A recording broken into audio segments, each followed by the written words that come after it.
18 June 2023-এর সকাল 9:30 5 জন মানুষ এই সাবমেরিনে বসে সমুদ্রের নিচে যায়। মানুষগুলো টাইটানিকের ধ্বংসস্তূপ দেখতে যাচ্ছিল, যেটি আজ থেকে প্রায় 100 বছর আগে সমুদ্রে ডুবে গিয়েছিল। এটি একটু বেশি এক্সপেন্সিভ আর এক্সট্রিম ছিল। সাবমেরিনে বসা একজন ব্যক্তি প্রায় 3 কোটি টাকার মতো খরচ করেছে কয়েক ঘন্টার ট্যুরের জন্য। এই ট্রিপ এতটা এক্সপেন্সিভ হওয়ার কারণ ছিল টাইটানিকের অবস্থান, কারণ টাইটানিক সমুদ্রের অনেকটা গভীরে ছিল, 3810 মিটার গভীরে, মানে পানির প্রায় 4 কিলোমিটার গভীরে। এই যাত্রায় মোট 5 জন মানুষ ছিলেন। তাদের মধ্যে প্রথম ছিলেন ব্রিটিশ নাগরিক হারমিসন, দ্বিতীয় নম্বরে ছিলেন স্টকসন রাশ, তৃতীয় নম্বরে ছিলেন পল হেনরি, আর সর্বশেষ ছিলেন পাকিস্তানের বিজনেস টাইকুন শাহ দাউদ এবং তার ছেলে সুলাইমান। সুলাইমান এই যাত্রায় যেতে ভয় পাচ্ছিল, তার যাওয়ার কোনো ইচ্ছেও ছিল না, কিন্তু তার পিতার মন রক্ষার জন্য সে এ যাত্রায় তার পিতার সঙ্গী হন। আর এখান থেকেই শুরু হয় 4 দিন ব্যাপী চলা একটি মাল্টিন্যাশনাল রেস্কিউ প্রোগ্রাম। তবে একটি কথা, অনেক বছর আগেই সাবমেরিন উধাও হয়েছিল যে স্থানে, সেটা হলো আটলান্টিক মহাসাগরে কানাডার পাশে। যেমনটি ম্যাপে দেখতে পাচ্ছেন, ক্যারিবিয়ান আইসল্যান্ড নিউ ফাউন্ডল্যান্ড থেকে 600 কিলোমিটার দূরে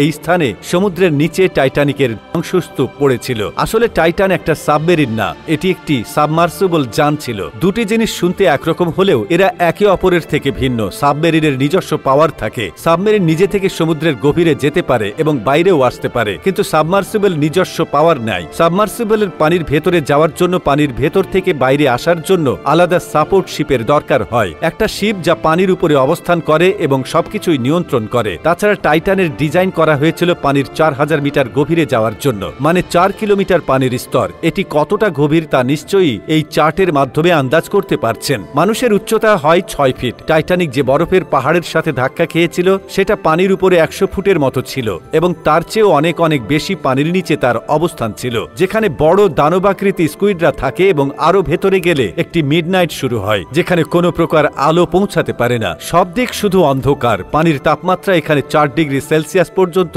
নেমে যায়। আমরা যদি ধীরে ধীরে আরো নিচে নামতে থাকি, তাহলে শেষ পর্যন্ত 12,500 ফুটে গিয়ে পৌঁছাবো, যেখানে পড়ে আছে টাইটানিক। আর পানির নিচে তখন প্রেসার অনেকটাই বেশি, প্রায় 6000 PS এর মতো। এই প্রেসারকে যদি আমরা সহজ ভাষায় বুঝি, তাহলে তা হবে একজন মানুষের শরীরের উপর কয়েকশো হাতি দাঁড়িয়ে থাকার মতো। টাইটান সাবমার্সিবলে যে জানালাটি ছিল তাকে বলা হতো ফিউবোর্ড। এটা আজ পর্যন্ত কোনো প্রাইভেট কোম্পানির বানানো সবচাইতে বড় জানালা। এই সাবমার্সিবল চালানো হতো একটি ভিডিও গেম কন্ট্রোলারের দ্বারা। এটি নিজের সাপোর্ট শিপের সাথে টেক্সট মেসেজের মাধ্যমে কমিউনিকেশন করতে পারত। উপরে থাকা সাপোর্ট শিপ আরো কিছু সময় অপেক্ষা করে, তারপর সেই শিপটা ইউএস কোস্টগার্ডকে সংবাদ দিয়ে সরে যায়। এখান থেকেই একটি ভয়ঙ্কর রাত শুরু হয়। টাইটান 96 ঘন্টা অথবা 4 দিন বেঁচে থাকার মতো অক্সিজেন ছিল। তার মানে এই রেস্কিউ মিশন যদি করতেই হয়, তাহলে 4 দিনের মধ্যেই করতে হবে।